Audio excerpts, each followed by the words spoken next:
வணக்கங்க. நான் என்ன தகவல் உங்களுக்கு சொல்ல வந்திருக்கேன் தெரியுங்களா? நம்ம இறைவனை வேண்டி எவ்வளோ தவம் இருந்து, அப்புறம் நிறைய ட்ரீட்மெண்ட்லாம் எடுத்து எப்படி எப்படியோ இந்த காலகட்டத்தில் நம்ம குழந்தைங்கள நம்ம பிறக்குது, நம்ம வீட்டில் குழந்தைங்க பிறக்குது.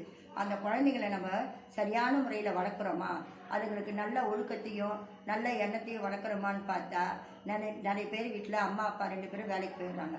அந்த குழந்தைங்க பக்கத்து வீட்லேயோ இல்லை கூட்டிகிட்டோ வந்து ரொம்ப அந்த பசங்க மன உளைச்சல்லையே வளருதுங்க. அந்த மாதிரி வளர்கிற குழந்தைங்க நீங்கள் இப்படி இப்படி வளர்த்தா நல்லா இருக்கும்னு எனக்கு தெரிஞ்ச சிலதை விட்ட சொல்கிறேன், கேளுங்க.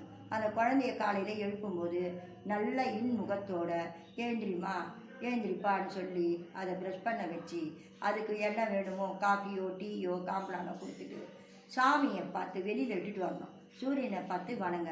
ஆதித்யாய நமக, ஆதித்யாய நமக, ஆதித்யா நமகன் 3 முறை அந்த குழந்தைங்கள சொல்ல வைக்கணும். அப்போ அதுங்களுக்கு